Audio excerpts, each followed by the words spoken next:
Harmy, here we are at Seddon Park in Hamilton, and what a surprise! Gosh, we've had luck with the weather. I mean, another beautiful New Zealand cricket ground, and today before the Test match, and anticipation is high, or is it? No, I think it should be very, very high for the New Zealand side, because they're going to say goodbye to, one of their all-time greats, and he has struggled in this series for sort of forming wickets, but going to say goodbye to one of the all-time greats on his home ground. So that needs celebrating. England have got to win here. Make no bones about it. I have been very, very strong on what 2025 is looking like from the team point of view of momentum going into it. England have to go here and be ruthless.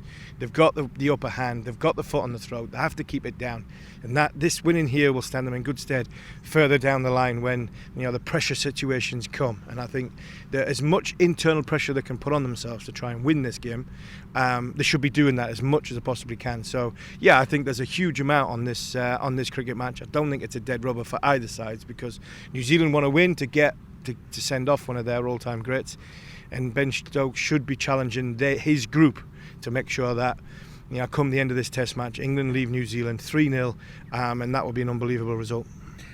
Tim Southee, 387 Test wickets, 389 Test wickets. Did you know that end is called the Seddon Road end, and it's now just yesterday being called the Tim Southee end? Nobody knows. I haven't been able to find out whether that's permanent or whether it's just for this test. I asked Matt Henry, and he said he thought it was just for this Test match, but it might well be the permanent Tim Southee end. So thank you, Tim. Imagine if he bowls from that end. Yeah, he comes the ball and the wind comes the other way, and Will O'Rourke or Matt Henry's got normally got the wind behind him, and he's got a ball from the other end. But to be fair, does that add pressure? Seriously? No, I don't think it adds pressure. I mean, for the career he's had, what is pressure when you get to that point? Yeah. Jimmy was the same when Jimmy finished his career. What is pressure? It's another game of cricket. You go out there, try and perform to your best ability. I actually think having that bowling at the other end would inspire you, because you're running looking up to it. So no, I think it's I think it's a nice touch. I would rather it, if I was on a personal note from a New Zealand fan point of view, I'd rather it stay permanent. You got Richard Hadley Pavilion up in down in Christchurch. I think this end or ear end, like when you have a great player, once they finish. Jimmy was extraordinary. You had to name it at that time after Jimmy Anderson, because he was just kept going and going and going. But now Tim's gone. I think it's fitting to name the end as he finishes that Test match, but also I think it should stay permanently because of what he's done for New Zealand cricket and what he's done for the people in Hamilton, because this is where he's from. You've had a look at the pitch. We have a strong suspicion that England are going to go unchanged, but you'll confirm that when you speak to Ben Stokes a little bit later. But you chatted to the groundsman, AJ, long-serving man. He knows this. Knows it very, very well. He reckons it won't spin. So what does that mean? He said it spun day one here last year against South Africa. He said, but there was a lot more grass on it. This time he's took the grass off on it. He says there'll be a bit more carry. He said the conditions up above will determine how good the sort of the movement is lavishly from sort of laterally, because he said it gets humid here. It's going to be 28, 29 degrees tomorrow, and he said if it gets like that, it will swing. The one thing I said to him is, on both sides, the two bowlers that probably the only two bowlers on either side that swing it properly are Southee and Wokes. The rest of them are hit the deck bowlers. And he went, well, there'll be good carry. There'll be decent carry and good pace in the pitch. So, fingers crossed. When we get a pitch like that and the ball does carry, it's good for batting on. We just don't want to see any misbehaving. And I think over the course of the years here at Hamilton, it's probably the one ground where, as the Test match goes on, like the natural disintegration, you get up and down, you get a bit of uneven bounce. So if we get to days 4 and 5, which is always a big if in modern day Test match cricket, then you might get some indifferent bounce. But I'm expecting that to be a good pitch for the first couple of days. The team that wins the toss, I think New Zealand are going to bat first either way, because I think if they win the toss, they'll bat first. And I imagine if Ben wins the toss, the way things have gone in the series, I think Ben might want to have a bowl. Interesting that this ground only has the one permanent building behind us, which is doubles as the pavilion, and there are some corporate suites in there, but there is a temporary scaffolding stand which increases the capacity to 8,500, which is actually more than we had at the Hagley Oval and the Basin Reserve, only by 500 or so, but again, it sold out for the first couple of days. Let's just finish on the point. Can you expand a bit on the ruthlessness that you want England to show? Because let's be honest, I mean, when they get on top, they are brutal. They are ruthless. And we saw that in the first two Test matches. But then they've got maybe a bit of a soft underbelly when they're not on top. Is that what you think? Yeah, I think that's pretty fair. I think what we've seen so far with the McCullum Stokes team, when they do go on, when they get on a run, I mean, they nail it and they keep going. And the steamroller teams, They have to keep this going. For the simple fact is, you can't let India up, you can't let Australia up. And when you give Australia a chance in the Ashes, you give them a 2-0 head start. For not in the rain in Manchester, we would have won 3-2, and that's what I mean. The route, you've got to be on it from the very start. You go 1-0 up. There was times in India where they could have gone 2-2, and they ended up going 3-1 down, 4-1 down. So I mean, when you start at a level and you get to a level that England are at now, I don't think you can turn it on and off as a tap. I don't think this side is the finished article like what the great Australia sides were, the great India side is, and great India sides have been, and stuff like that. So I think this is how they learn how to be that side. I think they could be in the future, with McCullum and Stokes. But what it does mean is you've got to be ruthless when you've got a team down.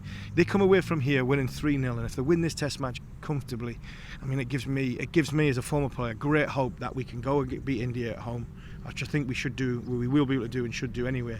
And then if we do that, I mean, learning to win and win when things aren't, when not everything's on it, that's a special art. And I think if you can go to Australia when pressure situations on, and winning is a habit, and winning pressurised situations, little duels, then I think for me, that's why they keep saying the ruthlessness of got to win in here.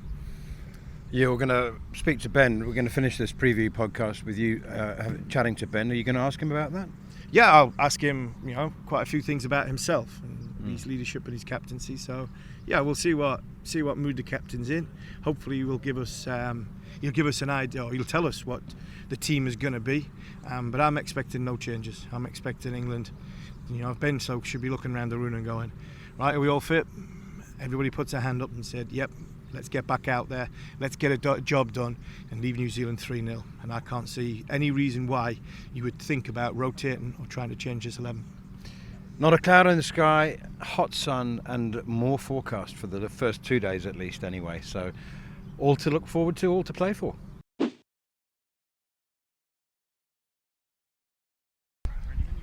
Ben, thanks for joining us on talkSPORT. 2-0 up. How important is it to really ram home the advantage, go 3-0 up, 2024 end in a strong manner in a red ball format with what is going to be a tough 2025, an exciting 2025 to come? Yeah, look, we've obviously come into this last game with the series wrapped up. Obviously, still one to go. We'd love to be able to leave here 3-0. But we'll be going out there with the same intent, same mindset as we have done in the first two games, which has served us pretty well whilst we've been out here in New Zealand. So yeah, look, we'll be going out there full of confidence and full of excitement, and yeah, hopefully leave here with a 3-0 win. And you made one change. Is that a sign of the sort of ruthlessness you want to, come out here and say, right, we're coming to win 3-0?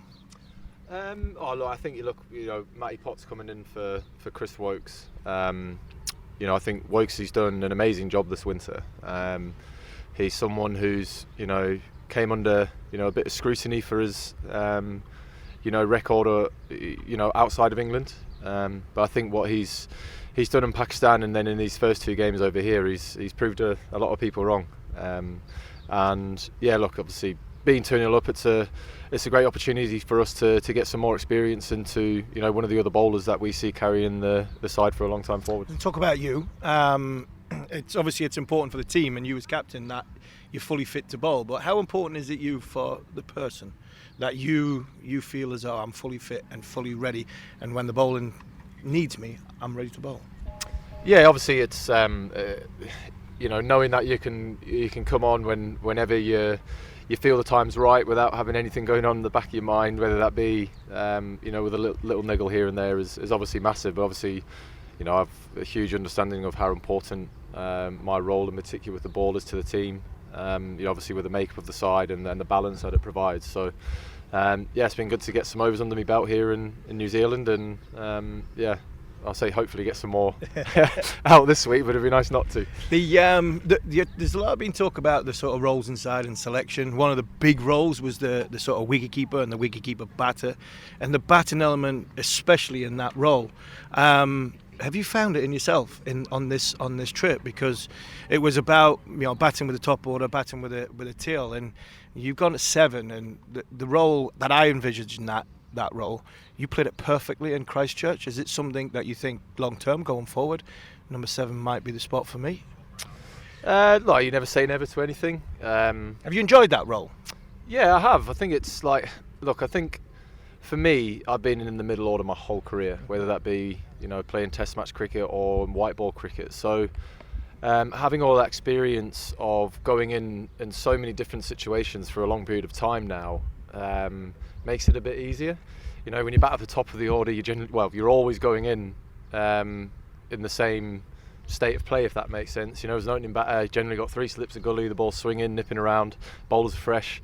Whereas in the middle, you find yourself in so many different situations, whether that be, you could be 300 for 4, you could be 60 for 4, you could be, 300 ahead, so you're going into, really put the foot down, or you've got to try and rebuild. So, being in that middle order for me is, something that I'm just used to, and how I played my cricket since, I first started at Durham. So, 6 or 7, I don't really think the role changes that much.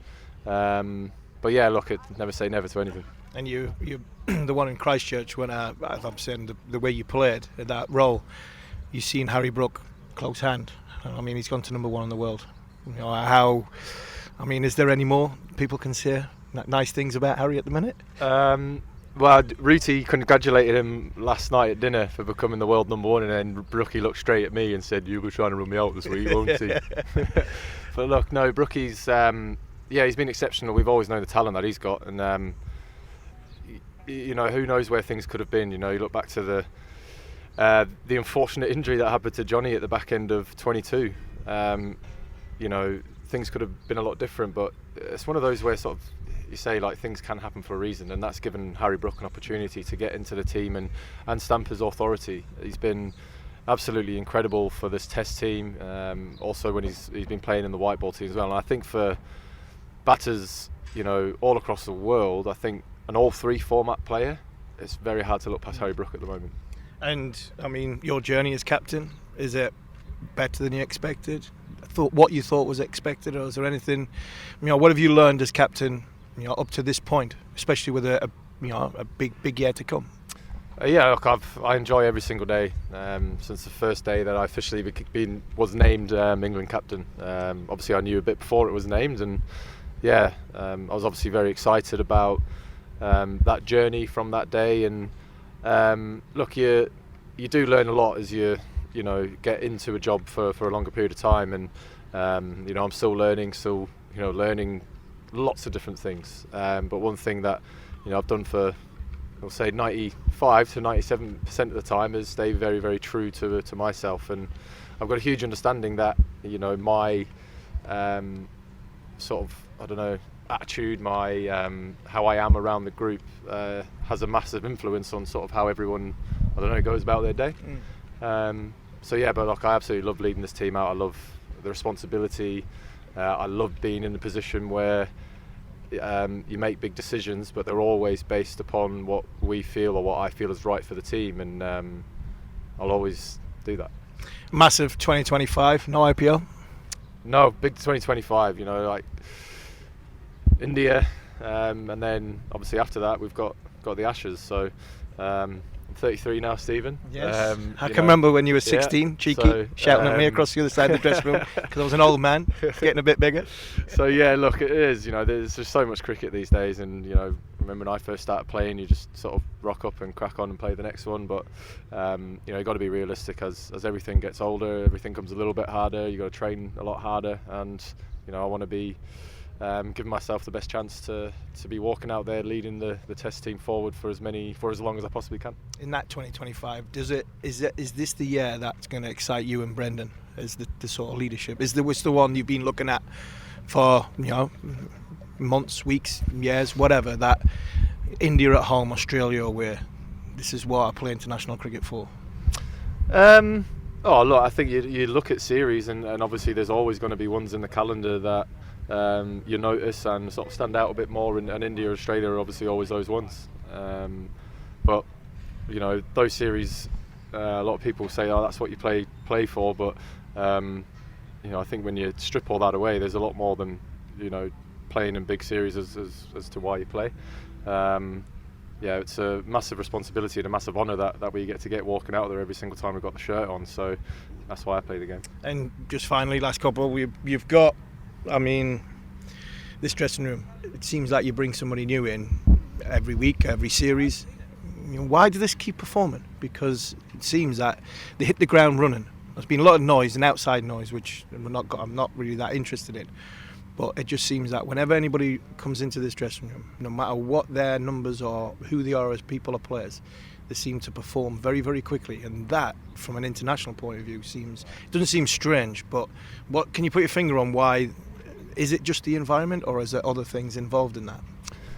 No, I think the environment has to take a huge amount of responsibility for that. But it's going back to how you speak to people, the language that you use around that.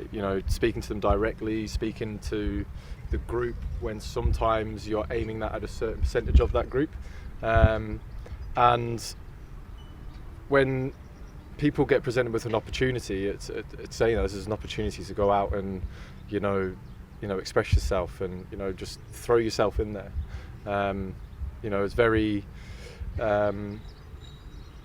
easy to look at all of the negatives that can come from things, but I don't like doing that. I like looking at every opportunity that we give to younger guys coming in for the first time as what an opportunity to go out and show the world what you're capable of. And yeah, again, Jacob Bethel's done that in the first 2 test matches here. I know there was a lot of nervousness or a lot of comments around throwing him in the deep end, but sometimes if you protect something a little too much, you're not really giving that person the opportunity to go out there and show the world what we think of that player, if that makes sense. And just finally, obviously all the supporters, all former players are obsessed by sort of Ashes. Do you as players get the same obsession by what's to come in 12 months' time, and what would it mean to you, to go down there and be successful? Yeah, definitely. The Ashes, it's impossible to escape when the build-up starts, and it's obviously started, and it'll just get even more ramped up the closer and closer we get. But yeah, look, for us, it's about not solely focusing on that as the be-all and end-all. The be-all and end-all for us is walking out there and staying true to our brand of cricket that's allowed us to be pretty successful over 2.5 years, and not shying away from that when we get put into circumstances that may be a little bit bigger because of it's an Ashes. So yeah, look, we love the Ashes. We love playing Test cricket. Some series just have a bit more on it because of the history and everything like that. But huge 2025 summer coming up against India and Australia.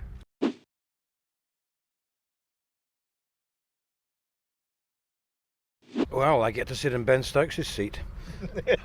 Harmy. What a seat. What an interview. Absolutely brilliant, wasn't it? Yeah, he always taught us always about realism with Ben. It's always about what's happened in front, not what's happening behind. That's why the environment is so good. That's why he's such a great leader. There are times the wheels do fall off, and they'll never get away from that. But I think as a supporter, if you want to criticise when the wheels come slightly off, you can't marvel in the fact that the way they played in these 2 test matches especially.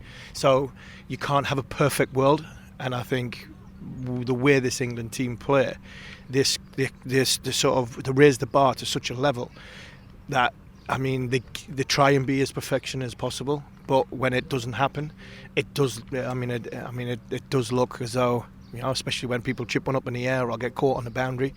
I mean, don't criticise and get caught on the boundary if you're going to clap and applaud and stand and admire when it goes for 6. So I think that's the way this game has changed under McCullum and Stokes. So the realism of Ben in interview is always there. I think he wants his team and protects his team. And I think when you go onto the field or you're in that dressing room, the leadership that McCullum and Stokes have in such a way where you feel 10 foot tall every time you walk into that dressing room.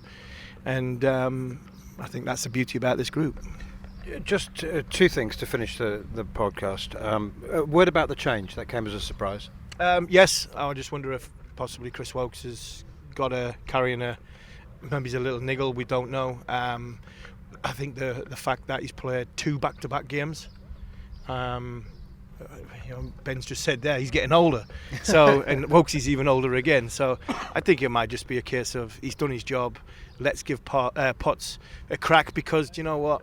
I think Potts deserves a crack because of the way he bowled in Pakistan. I mean, on them flat wickets in Pakistan, I think he bowled beautifully, and I think he deserves that crack. And it was very difficult to get him in because of the way they played. So I always believed it would be unchanged, but if there was going to be one change, it would be Potts for somebody. And please, Carter's playing. This wicket might be uneven as the game goes on, and if it is, Potts comes into his own because he hits the deck hard, skids it through, and always has the stumps in play. So I think it could be a good tactical change as well. And finally, he said again that winning and losing is not the be-all and end-all, and said that the Ashes isn't the be-all and end-all, although he admitted to being obsessed with it. And that was a comment that didn't go down well with cricket lovers when 2.5 years ago, when he took over. Do you think, I mean, I have to say, I'm beginning to understand it finally. I do understand it. It doesn't mean that they want to win any less, but do you think that he's winning people over? Do you think they are beginning to understand? Yeah, I hope so, because it's at the start of the game. It's not about the sort of the winning and losing. It's about the process you go through. And if you get obsessed by the end, you'll never ever start. You'll never ever start. And I mean, the person, how much I think of Nasser Hussain, as much as I do, every now and again, have a little dig at him. Probably one of Nasser's biggest things was he wanted England to win too much, so he looked at that end too far, and the in between bit was somewhere that I think Ben and Brendan and this group get perfectly. It's a process of 5 days or towards 5 days, and if they get there playing this way and win, that's the objective. And if they don't, well, I mean, that in between bit is what they have to look at next time to make sure they do. So I reckon it hurts just as much as any other England captain when England lose to Ben Stokes. And I think the elation, like UFC, Mike Atherton, Nasser Hussain, Michael Vaughan, Andrew Strauss, Sir Alistair Cook, I don't think it matters any more to him than it did to them when England win as a captain. So I think what they do is they just take the pressure off the players, make them live in the moment, go through the process, and the winning bit at the end is the icing on the cake. Well, can England make it 3-0? Follow us on talkSPORT 2. Every ball, live and exclusive, and of course on the Cricket YouTube channel as well. On AM, on DAB, via the talkSPORT app and on your smart speaker. talkSPORT.